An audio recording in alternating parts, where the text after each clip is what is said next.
ada seorang dokter, dia itu sebetulnya cuma S1, ya, dokter umum, kemudian pendidikannya juga cuma S1.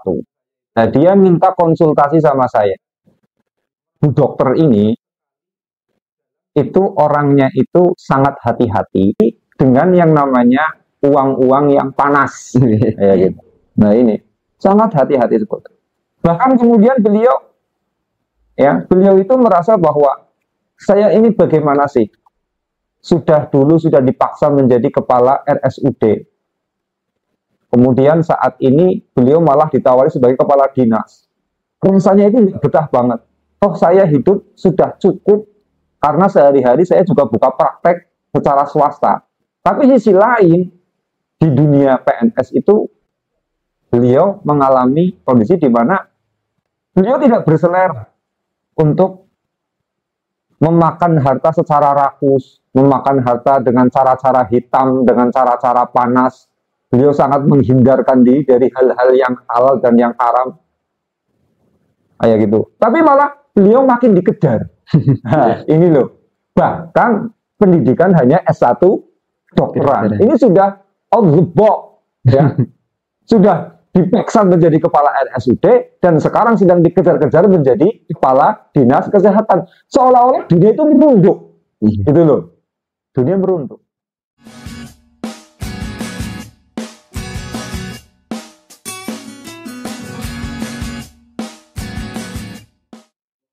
Selamat datang teman-teman di channel Muhammad Nurul Banan. Di sini Gus Muhammad Nurul Banan akan menceritakan nih tentang ciri-ciri atau orang yang akan dikejar dunia itu yang seperti apa. Rahasia ini cukup menarik untuk kita bahas, makanya Gus Banan akan menceritakan petuah-petuah tentang orang-orang yang dikejar dunia itu yang seperti apa. Monggo Gus. Ya, Assalamualaikum warahmatullahi wabarakatuh. Waalaikumsalam warahmatullahi wabarakatuh. Memang tema malam ini sengaja saya pilihkan tentang tema orang-orang yang kemudian berpotensi dunia itu mengejarnya. Dan ya saya pernah merasakan. Tetapi yang menjadikan saya tergugah untuk menceritakannya itu beberapa waktu lalu, baru sekitar 4 hari lalu lah. Itu ada seorang dokter, dia itu sebetulnya cuma S1, ya, dokter umum, kemudian pendidikannya juga cuma S1. Nah, dia minta konsultasi sama saya. Walaupun memang konsultasi dengan saya itu memang berbayar, tapi ya beliau itu tetap meminta dan sanggup membayar seperti itu. Akhirnya ya saya terima konsultasinya. Nah, beliau itu pendidikannya itu cuma S1 kedokteran, berarti masih dokter umum. Tapi karena saya juga kenal sudah lama dengan beliau. Beliau itu S1 kedokteran, tapi kemudian bisa menjadi kepala RSUD, gitu. Dan sekarang itu sedang dikejar-kejar menjadi kepala dinas kesehatan. Padahal cuma S1 kedokteran. Yang lain, kalau ingin menjadi kepala RSUD saja kan ya paling tidak ya harus S2 kedokteran dan lain sebagainya kan. Nah, ini hal yang lumayan kemudian menjadikan pengamatan bagi saya, pengamatan secara spiritual. Nah, dia itu konsultasi kepada saya, ini konsultasi secara spiritual. Karena ketika dia itu diminta untuk menjadi kepala dinas kesehatan, sesudah kemudian beberapa tahun ini menjadi kepala RSUD, dia tidak merasa berprestasi loh, tidak bangga, tidak apa. Malah dia ingin lepas, gitu. Nah, karena dia itu antara ingin lepas atau tidak, akhirnya beliau memilih konsultasi kepada saya. Beliau ingin lari dari dunia tersebut, ingin lepas dari dunia jabatan, seperti itu. Nah, ini yang menarik, kemudian saya ingin membahasnya pada kesempatan ini, seperti itu. Jadi begini ya, Bu dokter ini, itu orangnya itu sangat hati-hati, merasa risih sekali dalam kehidupan beliau, profesi beliau, sebagai pejabat pemerintah, artinya sebagai PNS dan lain sebagainya. Beliau itu kan kerja sebagai pegawai negeri. Nah, di lingkungan pemerintahan itu, ketika beliau itu menjadi kepala RSUD, itu sudah merasakan sulit sekali untuk menghindarkan sistem kebijaksanaan yang menjauhkan beliau dari masalah-masalah korupsi, masalah-masalah kolusi, dan lain sebagainya. Gitu loh. Ya kadang-kala ada proyek ini, kesehatan bidang ini, seperti itu. Itu kemudian apa? Banyak sekali mungkin calo-calo lah ya, seperti itu ya. Yang kemudian harus dikasih makan, sehingga apa? Anggaran yang harus diajukan akhirnya membengkak. Karena untuk memberikan dana kepada ini orang-orang yang memiliki proyek. Beliau itu merasa risih sekali. Nah, merasa risihnya karena beliau sangat hati-hati dengan yang namanya uang-uang yang panas. Ya, gitu. Nah ini, sangat hati-hati seperti itu. Fokus. Bahkan kemudian beliau itu merasa bahwa saya ini bagaimana sih? Dulu sudah dipaksa menjadi kepala RSUD. Kemudian saat ini beliau malah ditawari sebagai kepala dinas. Rasanya itu betah banget. Oh, saya hidup sudah cukup karena sehari-hari saya juga buka praktek secara swasta. Biasalah ya, dokter umum kan buka praktek di rumah seperti itu.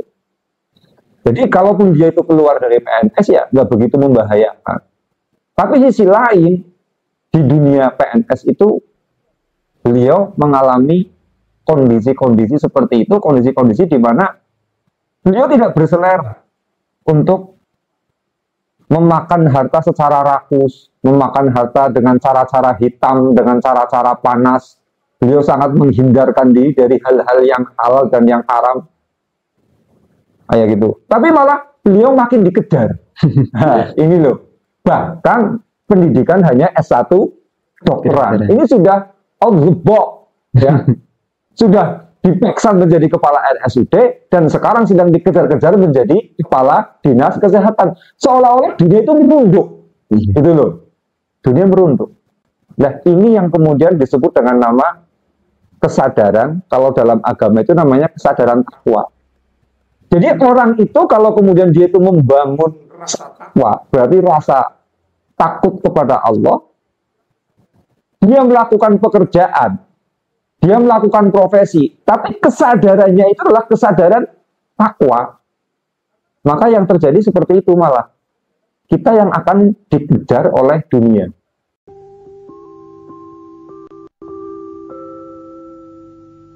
...20 hari lebih kelas training ini berlangsung, segera daftar. Karena kesadaran takwa itu sebetulnya kesadaran menghargai Allah. Kita kan tidak pernah punya kesadaran untuk menghargai Allah. Kita selalu menyampahkan Allah. Itu loh. Allah itu sesuatu yang tidak berarti, yang tidak bermakna. Tidak pernah kita hargai. Contohnya misalkan ya, di dalam kamar saja kan. Banyak orang yang kemudian ketika sendirian, ya kemudian itu lupa kepada Allah karena toh nggak ketahuan orang, mau maksiat, mau apa, dan lain sebagainya. Nah, ketika kita itu melakukan perbuatan-perbuatan maksiat, kan sebetulnya kita itu sedang tidak menghargai Allah, tidak ada kesadaran untuk menghargai Allah. Ada uang, kemudian tanpa berpikir apakah uang ini halal atau haram, apakah uang ini menurunkan derajat kita atau tidak, kalau kita ambil, kita nggak sadar untuk menghargai Allah. Oh, uang ini enak. Nah, sesuatu kalau kemudian tidak pernah kita hargai, ya pasti akan meninggalkan kita loh. Nah, kalau kita tidak pernah membangun rasa menghargai kepada Allah, di mana rasa penghargaan kepada Allah itu munculnya ketika kita itu membangun rasa takwa, ya bagaimana juga kemudian kita itu akan dihargai oleh Allah. Makanya ya pantas doa kita tidak pernah diijabah, kita tidak mendapatkan keberuntungan. Karena Pak, memang kita tidak pernah menghargai kepada Allah. Ini temanya mirip khutbah Jumat loh. Ittaqullah. Seperti itu. la'allakum tuflihun. Siapa tahu kalian menjadi orang-orang yang beruntung. Coba. Karena takwa itu adalah rasa menghargai kepada Allah. Karena kita menghargai kepada Allah, pasti Allah akan menghargai kita.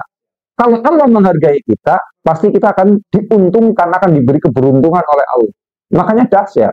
Seperti dokter yang ini konsultasi sama saya, yang terjadi beliau itu secara duniawi, itu akhirnya malah dikejar-kejar dunia. Kayak gitu. Makanya Imam Ali bin Abu Thalib itu mendika ya, beliau itu berfatwa seperti ini. Zadat humud dunya falam yuriduha. Ciri-ciri orang bertakwa itu zadat humud dunya falam yuriduha. Keduniawiannya, artinya segala urusan dunianya itu selalu bertambah, selalu diuntungkan. Falam yuriduha, tetapi dia tidak menghendakinya. Dia nggak ingin didekati dunia, merasa risih, tapi malah dunia mengejar. Itu ciri-ciri orang tua. Jadi kita merasa belum pernah dikejar dunia, ya itu artinya kita belum pernah membangun rasa takwa, belum pernah menemukan rasa takwa. Itu. Jadi zadat humud dunya falam yurituha. Dia nggak menghendaki dikejar dunia, tapi malah dikejar-kejar terus. Wa asarathum fafadu anfusahum minha. Kemudian apa? Dunia itu selalu terpikat kepadanya. Tapi fafadu anfusahum minha, justru dia mencoba untuk melepaskan. Dia makin dikejar oleh dunia, tapi dia malah makin mencoba untuk melepaskan. Persis seperti ceritanya si dokter ini. Beliau konsultasi kepada saya. Ya. Kenapa kemudian beliau itu konsultasi? Dikarenakan beliau ingin mengambil keputusan resign sebagai pegawai, sebagai pejabat negara. Itu ingin resign beliau malah. Sudahlah, saya ingin buka praktek swasta saja, praktek dokter umum saja, tidak usah menjadi pegawai negeri. Karena apa? Walaupun beliau tidak pernah korupsi, beliau itu berusaha keras untuk tidak mengambil uang haram. Tetapi apa? Mau tidak mau, beliau kadangkala harus mengambil kebijaksanaan, di mana kebijaksanaan tersebut melibatkan sistem korupsi. Itu loh. Beliau nggak ingin sama sekali. Sebenarnya nggak ada seleranya sama sekali. Beliau itu kemudian ingin menjadi kepala RSUD, karena yang beliau pikirkan, kalau saya itu menjadi kepala RSUD, menjadi dokter umum saja, dokter puskesmas saja, itu sudah sedemikian berat. Ya, amanahnya begitu berat, apalagi menjadi kepala rumah sakit umum daerah, kepala RSUD. Ini pasti melibatkan kebijaksanaan yang lebih berat lagi. Karena itu malah beliau ingin mundur. Itu loh. Tapi semakin beliau ingin mundur dengan kesadaran menjauhkan diri dari perkara yang haram, malah beliau makin dikejar. Zadat humud dunya falam yuriduha. Dunia makin terpikat, makin mengejar, tetapi beliau malah ingin tidak menghendaki sama sekali. Ya, ini memang efek-efek takwaan rasa spiritual itu begitu. Ini kan kesadaran spiritual. Itu. Nah, sekarang kenapa yang namanya kesadaran spiritual itu menjadikan kita itu dikejar dunia? Karena memang R.A. Kartini itu kan bilang bahwa yang namanya derajat yang paling tinggi itu adalah derajat sebagai seorang hamba. Itu Raden Ajeng Kartini. Derajat yang paling tinggi itu adalah derajat sebagai hamba. Loh, kenapa derajat yang tertinggi adalah derajat sebagai hamba? Karena ketika kita itu merasa menjadi hamba Tuhan, itu kita akan selalu menghargai tinggi kepada Tuhan. Di perasaan itu muncul rasa penghargaan kepada Allah. Nah, kalau kita itu menghargai kepada Allah, mau tidak mau, Allah akhirnya menghargai kita. Itu. Nah, karena Allah menghargai kita, Allah akan mengangkat derajat kita. Nah, ketika Allah itu mengangkat derajat kita, yang terjadi adalah kita itu makin dikejar-kejar oleh dunia. Gitu. Sama saja ceritanya Umar bin Abdul Aziz, itu khalifah terbaik ya Katanya kan ada dua Umar dalam Islam itu. Yang pertama Umar bin Khattab, yang kedua Umar bin Abdul Aziz. Nah, beliau kan nggak pernah menginginkan menjadi khalifah. Bahkan diserai menjadi khalifah saja sudah nekat banget beliau itu. Ngomong sama istrinya, kamu pilih menjadi istri saya atau kamu pilih miskin. Karena sekarang saya ini bukan cuma milikmu, tapi saya milik negara ini. Berarti kalau saya itu mendapatkan amanah sebagai siapa? Khalifah. Sebagai khalifah, maka siap-siap untuk miskin. Jadi bukannya beliau itu mencari kekayaan, tetapi beliau punya rasa takut yang luar biasa ketika beliau menjadi khalifah. Ini berbeda sekali dengan kita kan. Nah, tapi di sini justru jabatan khalifah mengejar-ejar kepada Umar bin Abdul Aziz. Saya juga ya sekali dua kali lah ya. Saya sih bukan orang takwa, tapi ya pernah merasakan hal-hal seperti itu. Kayak gini loh. Saya kan trainer. Itu biasa. Para peserta saya itu kadang sangat hormat sama saya. Bahkan netizen-netizen itu banyak banget yang hormat. Itu jujur saja seperti itu. Nah, mereka itu tidak sedikit dari kalangan orang-orang menengah ke atas. Orang-orang kaya seperti itu. Nah, ketika saya bertemu dengan orang kaya, itu ya, di hati saya itu malah bilang, saya dengan hartamu, hartanya loh ya, saya dengan hartamu itu lebih mulia saya. Karena saya adalah manusia. Dan saya derajatnya ihsani taqwim. Derajat tertinggi, laqad khalaqnal insana fi ahsani taqwim. Dan itu saya berilmu. Sudah saya ahsani taqwim, kemudian saya punya ilmu karena pernah ngaji, pernah belajar lah ya. Kayak gitu. Makanya saya merasa bahwa saya dengan hartamu itu lebih mulia saya. Maka jangan pernah berharap saya itu mau ngasor, mau merendahkan diri saya kepada hartamu. Nah, yang namanya merendahkan diri kepada harta bagaimana sih? Minta-minta bantuan. Apalagi ya saya di samping trainer kan, saya hidup di lingkungan santri, di lingkungan pesantren. Ya, menghidupi pondok pesantren itu, merawat pondok pesantren itu rawan sekali minta bantuan loh. Karena pesantren itu yayasan sosial, kayak gitu kan. Oh, mudah itu yang namanya mengajukan proposal A, proposal B, minta A, minta B kepada orang-orang kaya yang dibantu. Saya nggak pernah. Gitu. Kenapa? Karena saya sadar saya lebih mulia dari harta. Ya, gitu. Saya bilang, saya lebih mulia saya daripada hartamu. Saya nggak akan pernah merendahkan diri saya kepada hartamu. Saya nggak akan pernah minta-minta, saya nggak akan pernah mencoba untuk merepotkan orang kaya. Kayak gitu, menjadi beban bagi orang kaya. Kayak gitu. Maka dengan hartamu saya nggak akan pernah ngasor, nggak akan pernah merendahkan diri. Ya saya nggak pernah minta-minta. Kayak gitu. Sekalipun saya berada di lingkungan kaya. Kayak gitu. Tapi di sini saya merasa lebih mulia, bukan merasa lebih mulia dari orangnya, bukan loh. Merasa lebih mulia daripada hartanya, gitu loh. Kalau dengan manusianya ya sederajat, kayak gitu loh. Saya dengan orang kaya ya level sama saja, sama-sama manusia kan, kayak gitu. Saya nggak boleh menyombongkan diri. Saya menyombongkan diri dengan hartanya. Gitu. Tapi aneh, ketika saya tidak bertindak apapun, tidak berselera untuk meminta-minta sama orang kaya, minta-minta bantuan pondok pesantren, minta-minta bantuan ini dan itu. Yang terjadi lucu malah. Orang kaya itu sangat menghargai saya malah. Karena menghargai, apa-apa dikasihkan. Itu ya. Malah apa-apa dikasihkan. Barang mewah ya dikasihkan. Jalan-jalan kemana ke luar negeri ya dikasihkan. Uang nggak sedikit ya dikasihkan. Ini. Loh, saya jadi sadar loh. Saya itu menghindarkan diri dari merendahkan diri kepada harta. Kayak gitu kan.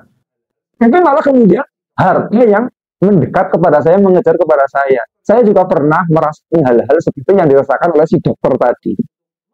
Gitu. Makanya si dokter ini kemudian dia semakin mencoba untuk menghindarkan diri dari dikejar dunia. Ini kesadarannya memang sedang kesadaran menghargai kepada Allah.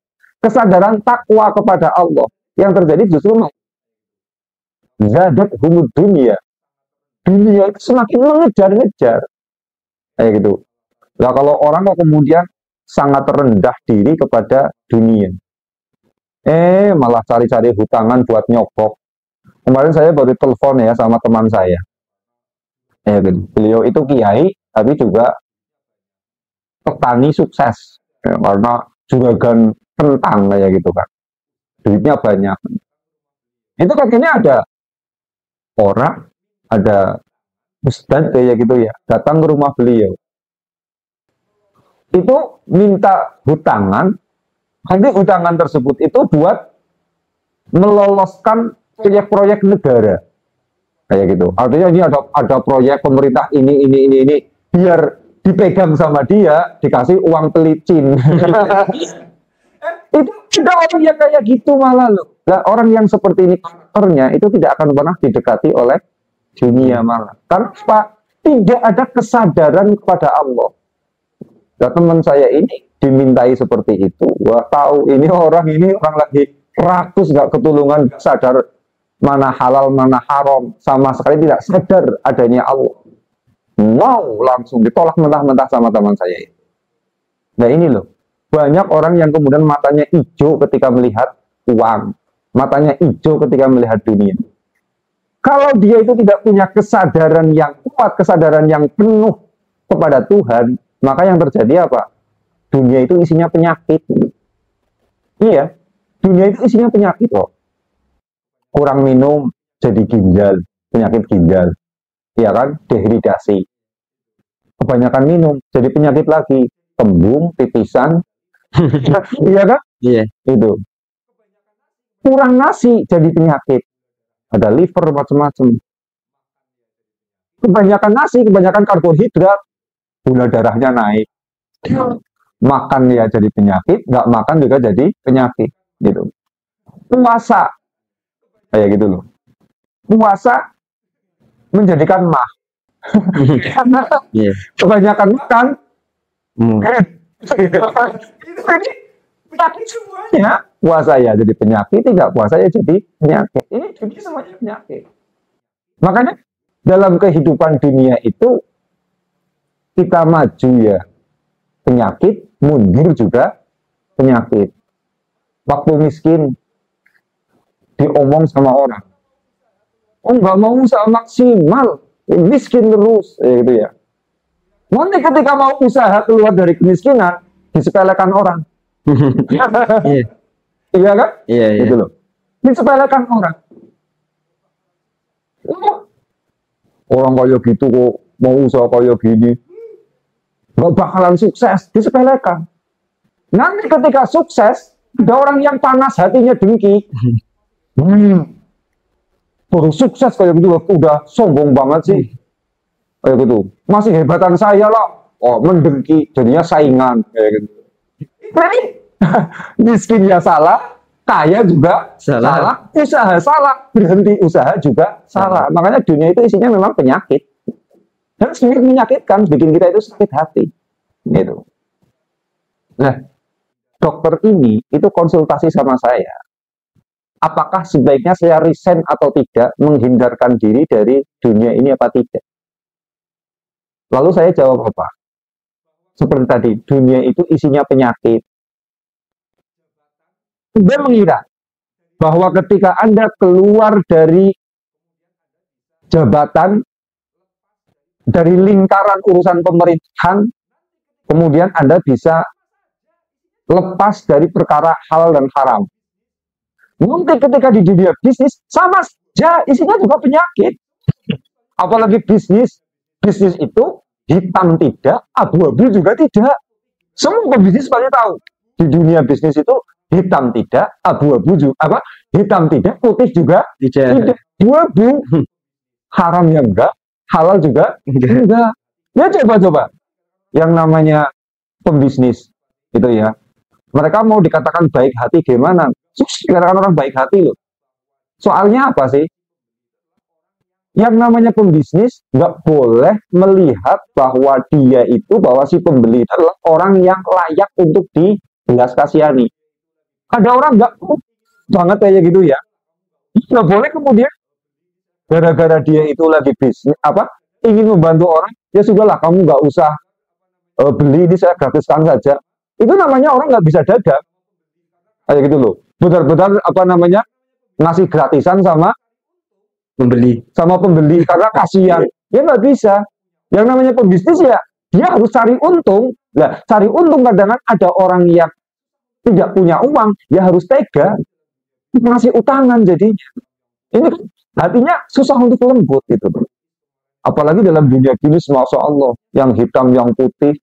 Makanya pengusaha seperti Harvey Muiz kemarin itu, Pak, culasnya seperti apa itu beliau? Dia itu, ya. Karena memang yang namanya bisnis itu abu-abu, banyak main spekulasi, kayak gitu loh. Banyak main trik, kemudian rebutan, bersaing, berkompetisi, macam-macam, cakar-cakaran, banting-bantingan. Itu. Tapi menjadi pejabat ya ada dunia hitamnya, menjadi pembisnis juga ada dunia hitamnya. Wong saya juga pedagang kan, saya punya toko. Kalau sis, kadang-kadang ada kebijakan-kebijakan yang kemudian menjadikan kita itu harus tega. Kalau enggak, bisnis kita yang terancam. Kayak gitu. Misalkan menyediakan obat-obatan yang mengandung kimiawi, jelas membunuh orang. Tapi ya mau nggak mau bagaimana lagi? Dunia dagang pun ya hitam dan harus tega. Apalagi itu loh rumah sakit loh. Rumah sakit itu jahatnya nggak ketulungan itu. Loh, sekarang dipalak bayarin. Kayak gitu. Kemarin baru ada saudara saya jatuh dari pohon mangga, masuk rumah sakit. Di rumah sakit beliau ya hanya kemudian 5 hari kemudian beliau mati. Kan? Sama rumah sakit itu Pak, ada orang kena musibah seharusnya ditolong ya kan, dikasih bantuan. Kalau rumah sakit jahat loh, malah Pak, malah sini bayar kayak gitu. Dunia sama saja itu. Nah, sekarang mungkin dengan kita bertapa di pegunungan, tidak banyak bergaul dengan manusia, barangkali kita bisa tenang hatinya, tidak ada urusan halal dan haram. Nah, kata siapa? Kalau kita hidup di gunungan ya kita kemudian diganggu oleh hewan-hewan buas, itu yang pertama. Yang kedua pasti diganggu sama apa? Gendruwo, sama kuntilanak, itu sama siluman-siluman. Yang pasti menemui kita, belum lagi penyakitnya, kolera di pegunungan itu banyak, ada malaria, ada demam berdarah, banyak sekali penyakitnya di sana. Jadi kalau kita itu mau menyingkir dari manusia ya penyakit, bergaul dengan manusia juga menjadi penyakit, gitu loh. Makanya saya bilang sama dokter tersebut, Dok, kalau sekarang itu kemudian pensiun, resign dari dunia kedokteran, dari dunia kepegawaian, itu tidak akan pernah mengamankan dokter dari hal haram. Iya, dari hal-hal yang haram. Tidak seperti yang diidealkan.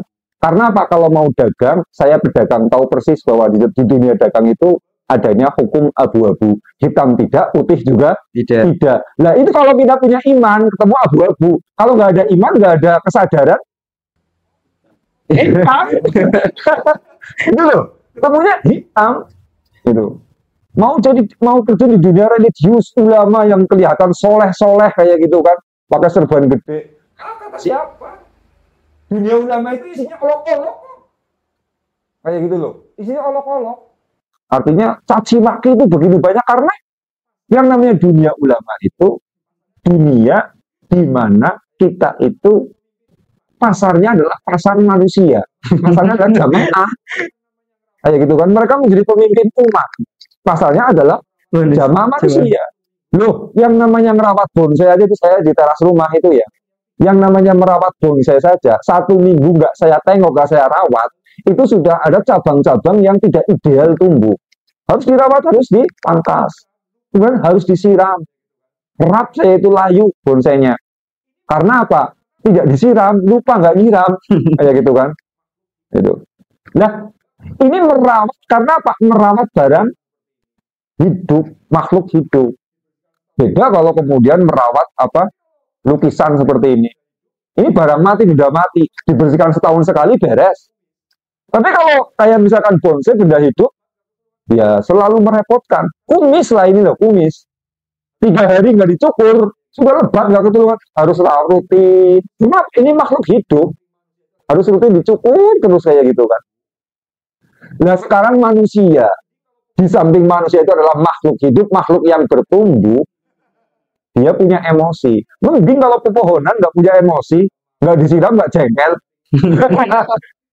Nah manusia coba, ada jengkelnya, ada marahnya, ada pingin nyantetnya, kayak gitu kan. Ada olok-oloknya, ada cintanya, ada welasnya, ada dermawannya, tapi ada bakhilnya. Nah, ulama itu merawat manusia. Manusia itu bertumbuh dengan emosi. Ya repot, salah sedikit diolok-olok, diolok-olok, diolok-olok. Makanya lihat aja itu para pemimpin agama itu. Ya kalau sebutlah ya misalkan yang ekstrem-ekstrem itu, pemimpin agama yang ekstrem-ekstrem, ini caci maki itu kan. Karena mereka apa? Mereka itu bergelut di dunia agama. Bergelut di dunia religius pun sama sekali tidak kemudian menjadikan kita suci. Di sana juga adanya abu sama saja. Cuma memang la tastaghrib wuku al-aqdar, bahwa dunia ini itu oleh Ibnu Athaillah disebut sebagai wuku al-aqdar, dunia kekeruhan. Maka la tastaghrib wuku al-aqdar, jangan kaget, jangan terkejut dengan dunia yang penuh dengan keruhan ini. Kenapa? Karena madunta fi hadhihi dar fa innaha ma abrozat illa ma huwa mustahiqun wasfiha wa wajibun nahfiha. Karena memang itu adalah karakter dunia. Ruh itu adalah karakter dunia.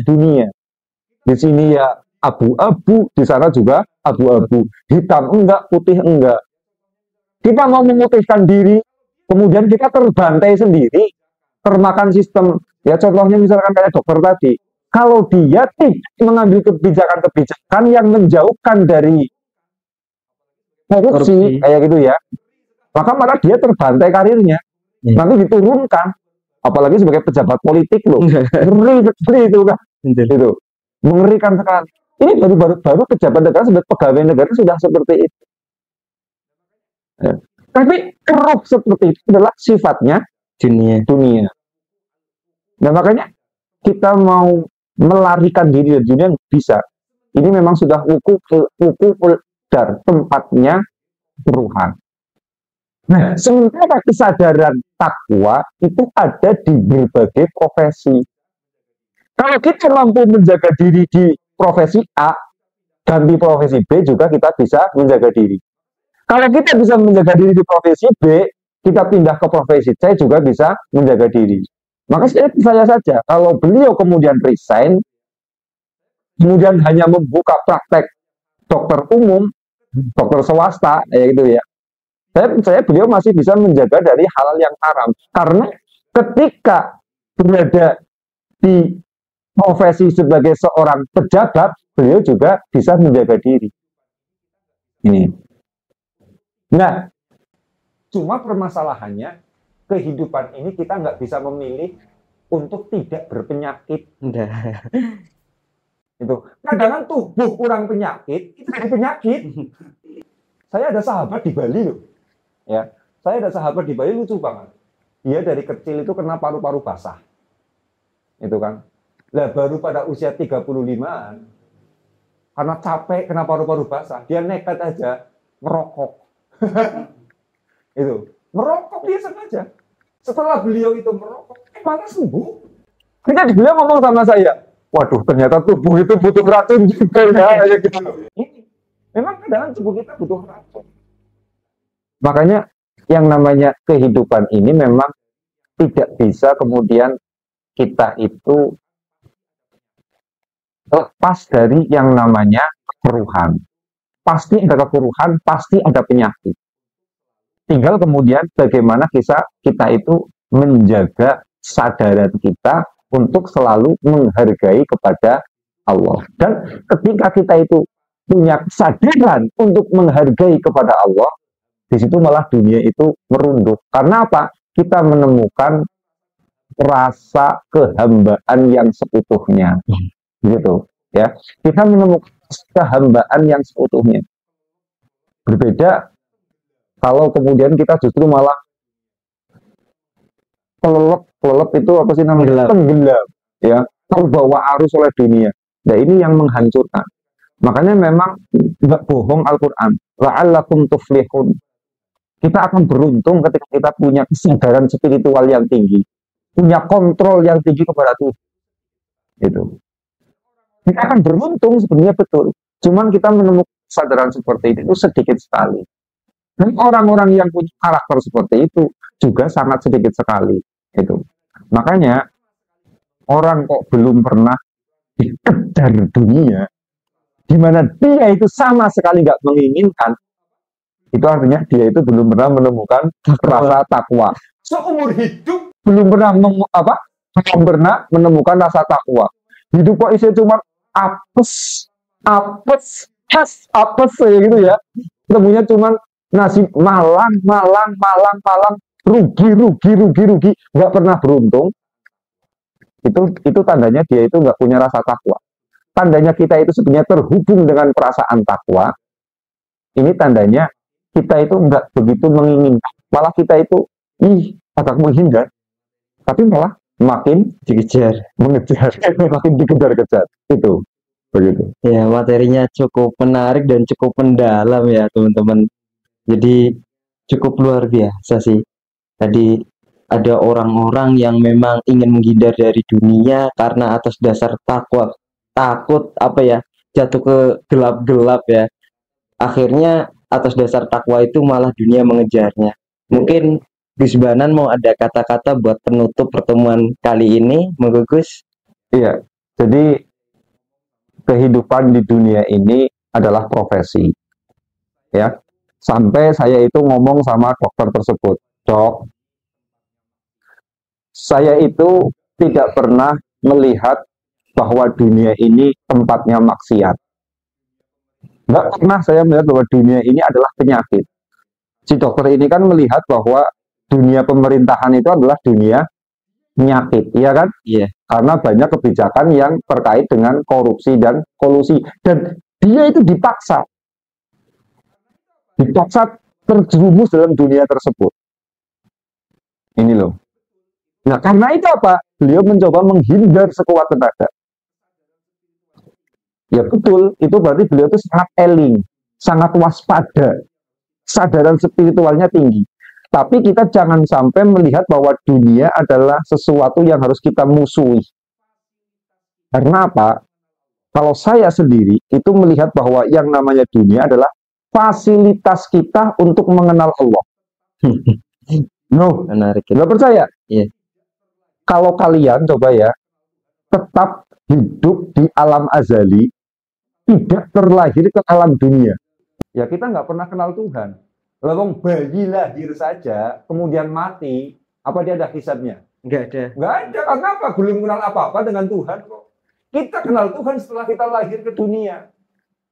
Kalau kita tidak lahir ke dunia, bahkan kita mungkin hanya hidup di alam kandungan ibu, atau hanya hidup di masa bayi saja. Ini kita sudah nggak kenal apa-apa dengan Tuhan. Kewajiban sholat yang enggak dan lain sebagainya. Kita itu bisa mengenal Tuhan karena kita terlahir ke dunia. Berarti dunia ini adalah fasilitas bagaimana kita mengenal Tuhan. Sementara isinya dunia adalah wuqu'ul aqdar. Ya, kehidupan yang keruh. Apa-apa salah, apa-apa penyakit, kayak gitu loh. Nikah ya, bertengkar terus dengan keluarga jadi masalah, membujang ya diolok-olok orang, kayak gitu kan, penyakit. Bujang diolok orang, nikah juga diomong orang, kayak gitu. Membujang ya kemudian punya musuh, menikah juga kemudian punya musuh. Wuqu'ul aqdar, tempatnya kekeruhan. Gitu. Tapi sekalipun dunia ini adalah wuqu'ul aqdar, tetapi dunia ini adalah tempat fasilitas bagaimana kita mengenal Tuhan. Maka kalau saya itu sekarang mencoba nyaman, saya tahu kok yang namanya media sosial betul-betul wuqu'ul aqdar. Iya, wuqu'ul aqdar, caci makinya luar biasa. Lihat coba, menyakitkan apa enggak sih jadi konten kreator? Menjadi trainer seperti saya yang harus bikin konten. Menyakitkan banget loh. Ketika kontennya nggak laku, sakit hati. Karena ya nggak laku kan? Iya. Itu sakit hati nggak laku.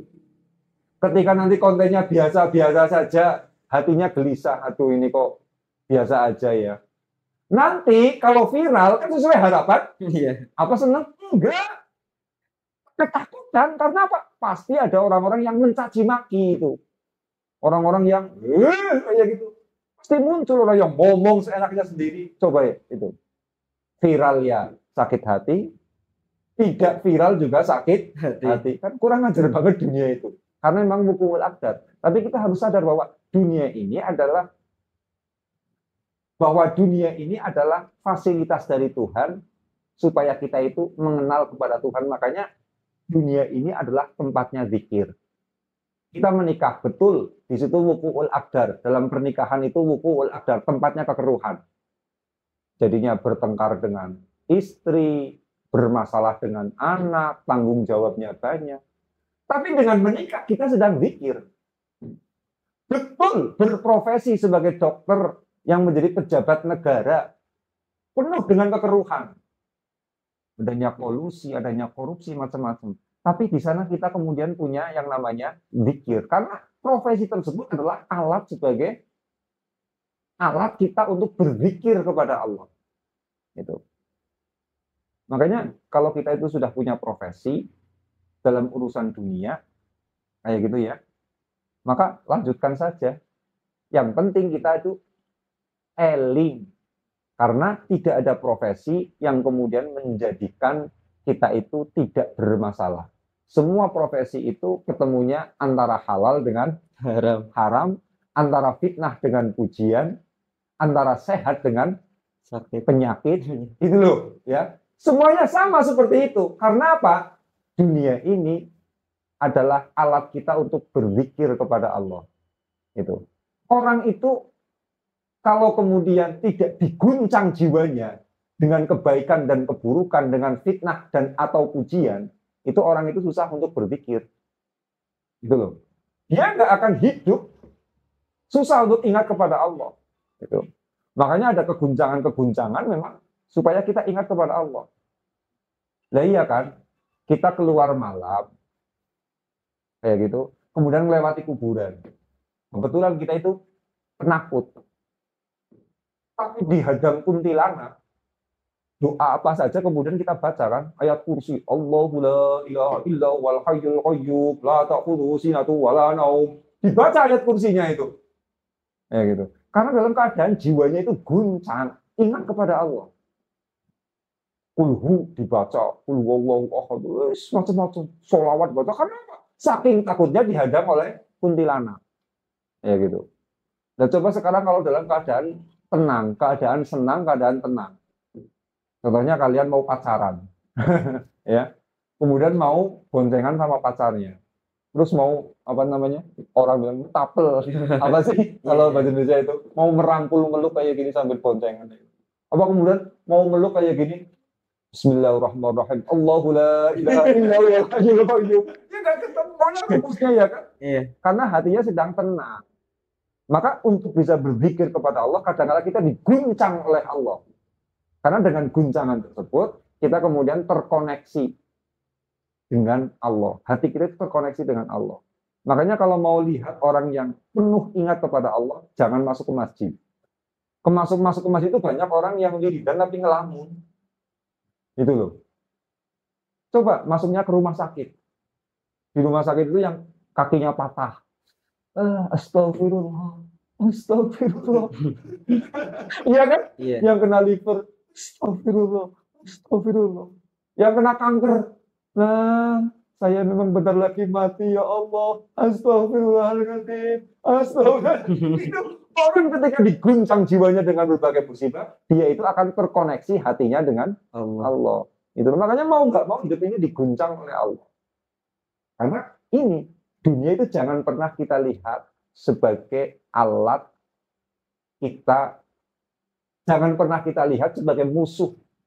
Tapi lihatlah bahwa dunia ini adalah alat kita untuk berzikir kepada Allah. Karena tanpa kita terlahir ke dunia, kita tidak akan pernah mengenal Allah. Sebab ini ya, profesi apapun, kalau kita itu masih bisa eling dengan Allah, kita masih bisa membangun koneksi dengan Allah, profesi tersebut baik-baik saja dilakukan. Seperti itu. Asalkan kemudian tidak menjadikan kita lupa diri. Ini. Ya, terima kasih untuk sesi kali ini. Kita akan jumpa lagi di sesi yang akan datang. Terima kasih Gus Banan.